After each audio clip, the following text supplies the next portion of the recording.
2025 он. Монгол улс хөгжлийн түлхүүрээ харилцаа холбоо мэдээлэл технологийн салбар хэмээн үзэж, засгийн газраас Digital First буюу захимаар нэн тэргуун зарчмаар бодлогоо тодорхойлсон 2025 онд харилцаа холбоо мэдээлэл технологийн салбарт онцлог олон үйл явдлууд өрнөлөө. Digital First захимаар нэн тэргуунд бодлогын зөвлөмж батлагдав. Засгийн газрын 2025 оны 9-р сарын 24-ний өдрийн хуралдаанаар төрийн бүтээмжийг нэмэгдүүлж, захим шилжилтийг бүрэн хэрэгжүүлэх зорилгоор Digital First захимаар нэн тэргуунд бодлогын зөвлөмжийг бодлууллаа.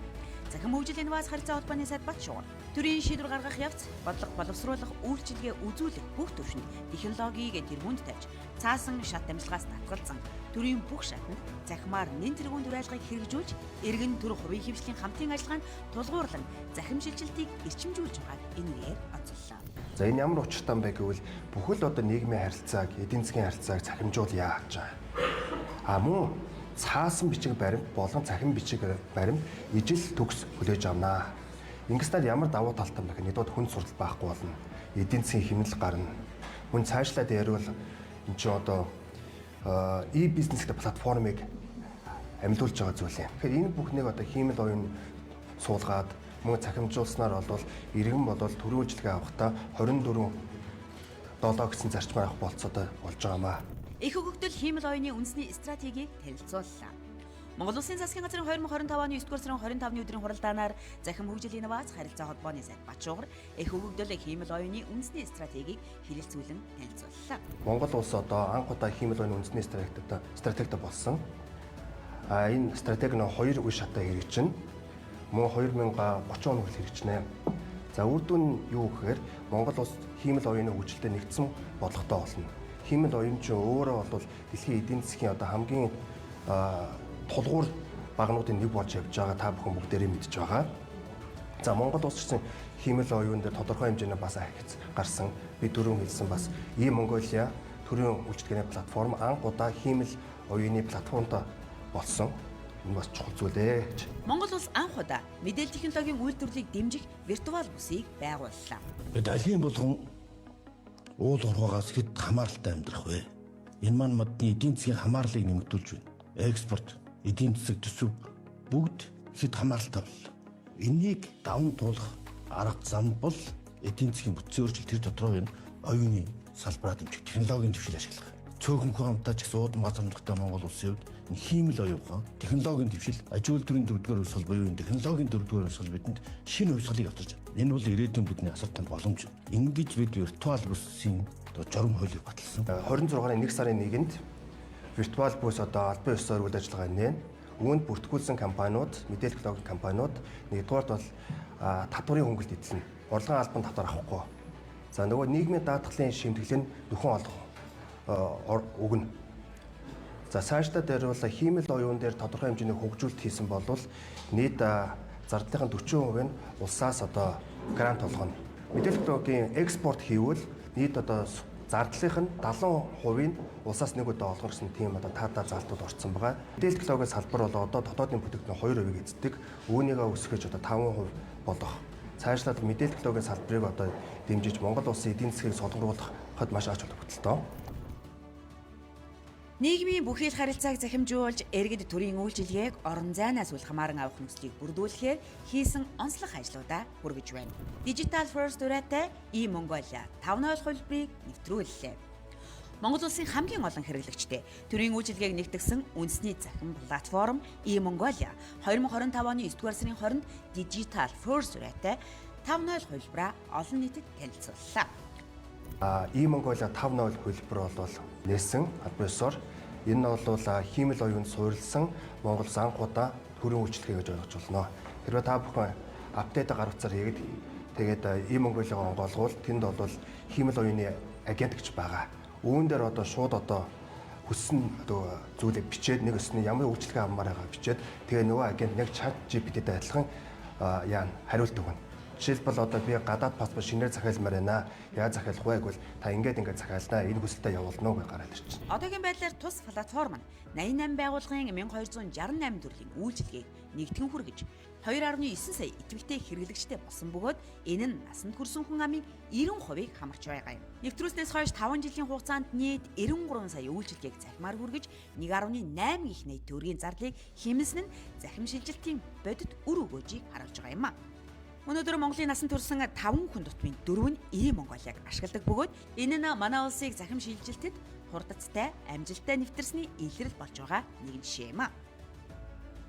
Шинжлэгдсэн e-Mongolia 5.0 нь зөвхөн технологийн шинжилэл бус. Иргэдийн цаг хугацааг хэмнэн төрийн үйлчилгээг илүү хүртээмжтэй, ил тод хялбар болгох чухал дэвшил болж байна. Хэмэл оюун суурилсан иргэнэ хөтөлдөг чатбот, захим хэтвч шин төрлийн үйлчилгээ, мөн төрийн байгууллагуудын захим хуудсуудыг нэгдсэн шинэ платформ багц юм а. Тухайлбал төрийн байгууллага үйлчилгээ болон захим сургалтын үндсэн 3 зэс бүхий нэгдсэн платформ бий болж 2320 байгууллагын вебсайтын мэдээллийг нэгтгэн олон нийтэд ил тод байдлын тухай хууль заасан 68 төрлийн нээлттэй мэдээллийг нэг дороос авах боломжийг бүрдүүлээд байна. Өнгөрсөн 5 жилийн хугацаанд та бид хамтдаа цахим хөгжлийн багц суулуудыг баталж, цахимжилтанд чөдөр болж байсан 109 хуулийн зүйл заалтууд өөрчлөлт оруулсан. Монголчууд нэгдсэн үедээ юу бүтээж чаддгийн тод жишээ бол e-Mongolia юм. Энэ дашрамд e-Mongolia систем эхний хувилбараас давхуулаад өнөөдөр нээлттэй хийж буй 5 дэх хувилбар хүртэл хөгжүүлэхэд гар бие оролцсон бүх хүнд болон e-Mongolia системийн үнж хэрэглэгч болсон. Төрийн үйлчлэгээний цахимжилтыг алга тарчныг хүлээж авч дэмжсэн иргэд та бүхэндээ чин сэтгэлээсээ талархал илэрхийлье.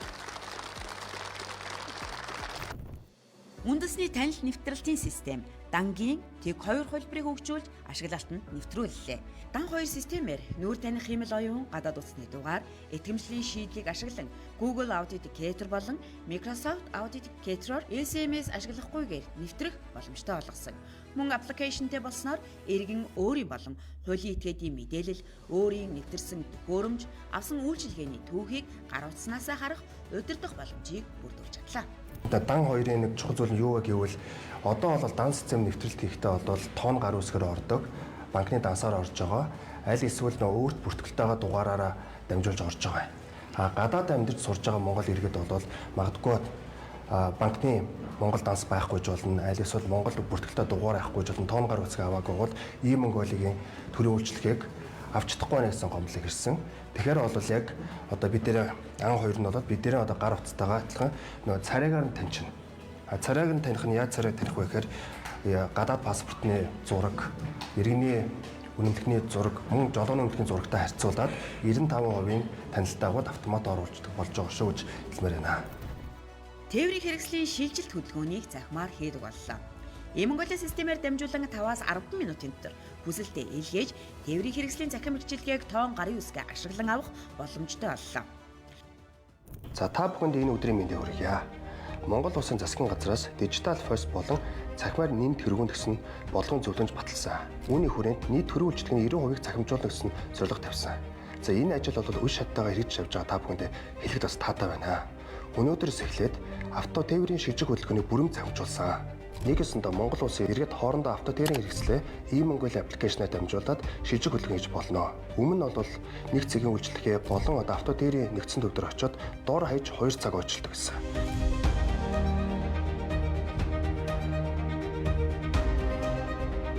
За энэ процесс өөрөө e-Mongolia-гаар ашиглаад 5-аас 10 минут дотор хийх бүрэн болцоотой. Заавал ажлын цагаар гэхгүйгээр хагас бүтэн сайдарч гисэн энэ үйлчлэгийг бүрэн авах болцоотой болно.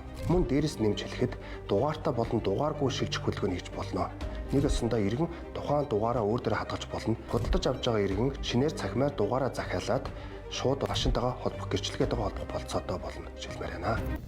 E-баримт банкны картын гүйлгээнд холбогдлоо. Монгол Улсын ерөнхий сайд Зандан шатрын e-баримтын буцаан олголтын 2%-ийг 5% болгох ажлын хүрээнд e-баримтын бүртгэлийг хялбаршуулж захимжууллаа. Өнөөдөр бол нийтдээ дунджаар 1.2 тэрбум e-баримт хэвлэгддэг. За үүнээс бол нэг 45% нь л яг уншуулаад e-баримт системд бүртгэж байгаа юм. За ямар учраас ийм бэ гэхээр ерөөс үнэн дүн бага, аль эсвэл нэг хэвлэгдэхтэй чанар нь муу, бүдэг хэвлэгдсэн байдаг. Тэгэхээр нөө иргэнчин механик гараар шивхээс одоо нэгэсний залхуур гэдэг юм уу төгшөөгөөд тэгээд нөгөөд нь хаягддаг юм. Харин энийг бол шууд одоо карттай холбоотой болцсон байгаа. За ямар зарчмаар явах вэ гэвэл иргэн банкны аппликейшн дээр ороод тэгээ өөрөө аль картаа шууд e-баримттай холбохоо гэдгээ одоо нэгдсэний чинь тэрийг дарчин иргэндээ сонголт өгөх юм. Аль картаа ашиглах уу? Тэрийг e-баримттай холбох уу? Эсвэл тэрийг унтраач болно хэрэг өсвөл заавал механикаар хатууд гэж байлгахгүй. Сонголтын өгнө гэсэн үг.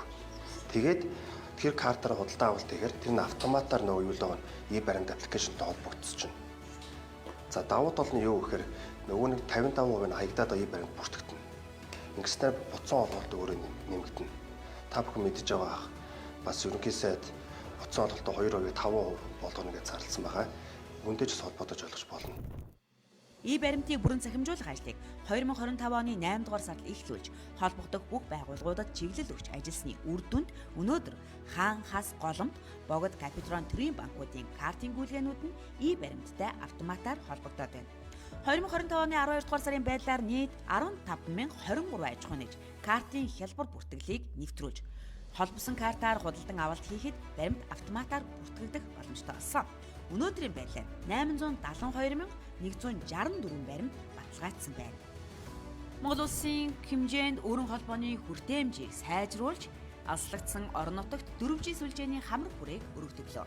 Монгол улсын нийт 1649 багаас 1485 нь өрн холбооны сүлжээнд хамрагдсан бөгөөд 2025 онд сүлжээ хөрөөгөө байсан 2 аймгийн 5 баг өрн холбооны 4G үйлчилгээг нэвтрүүлж, 10 аймгийн 25 багт өрн холбооны 4G үйлчилгээг хүргэх ажлыг эхлүүлж, иргэдийг холбооны үйлчилгээнд шат дараатай хамруулж байна. Монгол улсад 5G сүлжээг нэвтрүүллээ. Монгол улс технологийн дэвшлийн нэг томоохон алхмыг хийж 5G хөдөлгөөнт холбооны сүлжээг аль биесээр асаалаа. 5G нь 5 дахь үеийн хөдөлгөөнт холбооны технологи бөгөөд 4G-гээс 10-аас 100 дахин хурдан, хоцролтгүй, найдвартай сүлжээ бий болгодог.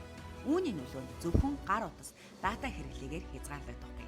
Аж үйлдвэрээ эрүүл мэнд, боловсрол, тээвэр уул уурхай зэрэг салбарт автоматжуулалт, алсын удирдлага, хиймэл оюун ухаанд суурилсан шийдэл нэвтрэх гол үндэс суурь болдог. 2025 оны 12 дугаар сарын байдлаар Улаанбаатар хот болон Дархан Эрдэнэт гэх мэт Монгол улсын бүх аймгийн төвүүдэд үүрэн холбооны Skytel, Unitel зэрэг компаниудаас 5G ашиглаж эхэлсэн. Бүх нийтийн цахим ур чадварыг дээшлүүлэх 5 дугаар аяыг Монгол орон даяар амжилттай зохион байгууллаа. Төрийн захим үйлчилгээний зохицуулалтын газар нь захим хөгжил инновац харилцаа холбооны яамтай хамтран бүх нийтийн захим ур чадварыг дээшлүүлэх аяыг 2023 оноос хойш тогтмол зохион байгуулж байгаа бөгөөд 1-ээс 4-р аяны хүрээнд нийт 70,276 иргэнд сургалт зохион байгуулж 99,724 иргэнд зөвлөгөө мэдээлэл өгч ажилласан. Бүх нийтийн захим ур чадварыг дээшлүүлэх 5 дугаар аяыг 2025 оны 8 дугаар сараас эхэлсэн бөгөөд аймаг сумын иргэдийн төлөөлөгчдийн хурал, төрийн албан хаагч, зорилттой бүлгийн иргэд болон хөгжлийн бэрхшээлтэй иргэн, ахмад настан, хүүхдээ харж байгаа эцэг эхчүүд, өсвөр үеийнхэн малчин өрхийг хамруулан 21 аймгийн 112 суманд хүрч 21,481 км замыг туулан нийт 48,238 иргэний захим ур чадварыг дээшлүүлсэн байна. Гар утастай, хотонтой интернеттэй хэн бүхэн цаг хугацаа орон зайнаас үл хамааран төрийн үйлчилгээг авах боломжтой болсон. 5 дугаар аяны нэг гол онцлог нь аслагдсан бүх нутагт амьдарч байгаа иргэд малчин өрхөд хүрэх явдал байсан юм. Энэхүү зорилтынхаа хүрээнд 1260 малчин өрхөд сургалтыг зохион байгууллаа. Бүх нийтийн захим ур чадварыг дээшлүүлэх 6 дугаар аян тун удахгүй нийслэл Улаанбаатар хотод өрнөх болно. TechWeek 2025 болон ICT Forum 2025-ыг зохион байгуулж, дижитал шилжилтийн шинэ үеийг нээлээ. Digital First буюу цахимаар нэн тэргуунд урайндор зохион байгуулагдсан TechWeek 2025 оны 9 сарын 19-ноос 25-ны хооронд Digital First буюу цахимаар нэн тэргуунд урайндор Монголд анх удаа технологийн 7 хоногийг зохион байгууллаа. Өнөөдрийн энэ Fintech 2025 саммитын нийслэлийн албан ёсоор хэлье. Тэгээ та бүхэнд бүгдээр энд амжилт хүсье. Баярлалаа.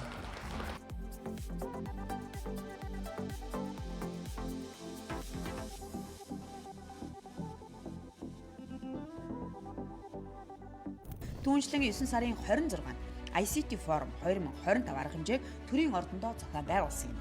Энэ нь Монгол улсын дижитал шилжилтийн бодлогоос бодит хэрэгжилт рүү шилжүүлсэн түүхэн арга хэмжээ болж чадлаа.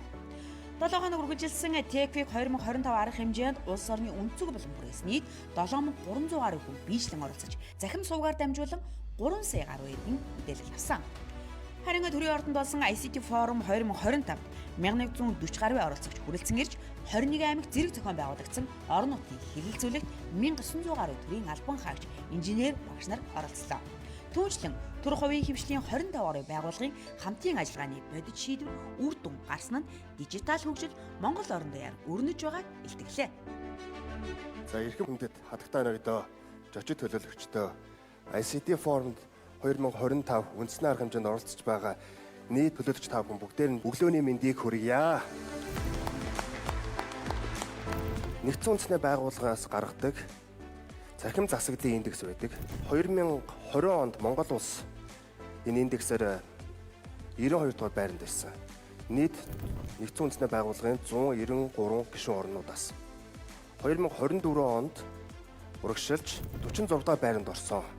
Энэ бол бидний маш том амжилт гэж ойлгож болно. Сая Монгол улсын ерөнхий сайд Замдан шатар дурдсан. Засгийн газрын үндсэн бодлого бол digital first байна гэдэг. За digital first гэдэг чинь төрийн үйлчлэгийг цахимжуулахтай холбоотой биш, нийт философиг өөрчлөлт байгаа. Майндсетийн өөрчлөлт байгаа даа гэж ойлгож болно.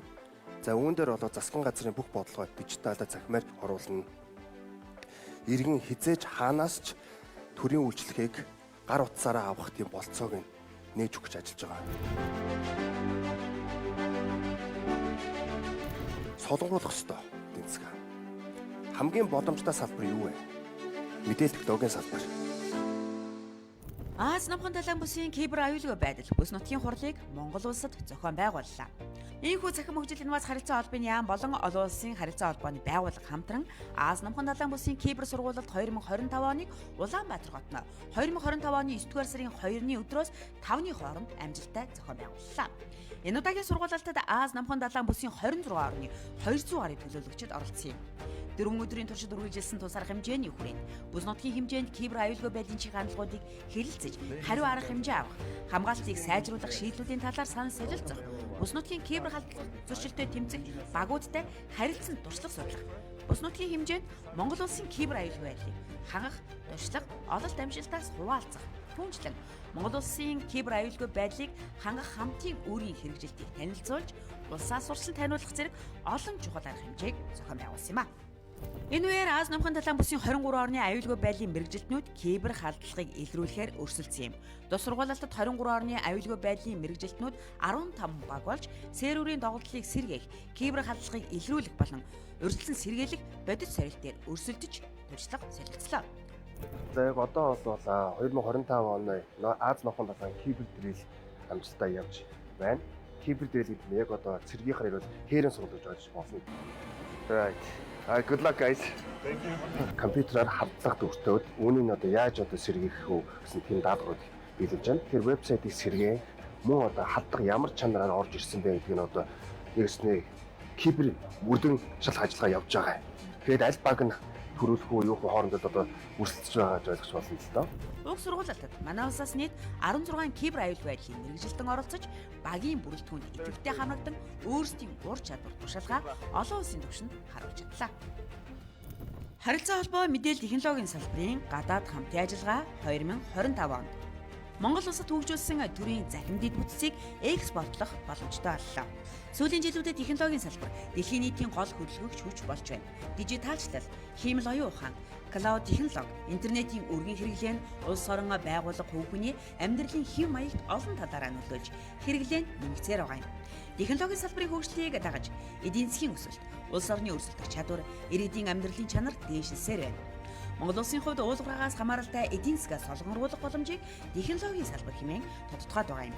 Иймээс захим хөгжил инновац харилцаа холбооны сайд бас шугал 2025 онд харилцаа холбоо мэдээлэл технологийн салбарын олон улсын хамтын ажиллагааг шин шатанд гаргаж, их хөгжил, хиймэл оюун, кибер аюулгүй байдал, технологийн салбарын компаниудыг гадаадын зах зээлд гаргах, салбарын боловсон хүчнийг бэлтгэх зэрэг асуудлаар олон талд уулзалтуудыг хийж, хамтарсан төсөл хөтөлбөрүүдийг хэрэгжүүлэх чухал гэрээ хэлэлцээрүүдийг байгууллаа. Киргиз улстай дижитал шилжилтийн салбарт хамтран ажиллах тухай санамж жижигт гарын сүзэрлээ. 2025 оны 7 дугаар сарын 20-оос 23-ны өдрүүдэд Монгол Улсын ерөнхийлөгч Ухнагийн хүрэлцэхийн бүгд найрамдах Киргиз улсад хийсэн төрийн айлчлалын хүрээнд захим хөгжил инновац харилцаа холбооны сайд Бачуугар, бүгд найрамдах Киргиз улсын захим хөгжил дэвшилтэт технологийн сайд Жамангулов Азамасада Биковичтэй дижитал шилжилтийн салбарт хамтран ажиллах тухай санамж жижигт гарын сүзэрлээ. Ингэснээр нийтийн мэдээллийн дэд бүтэц болон түүнд хамаарах тогтолцоог хөгжүүлэх чиглэлд харилцан туршлага солилцож, төрийн захим үйлчилгээний үндсэн болон дэмжих системүүдийг экспортлох боломж нээгдэж байна.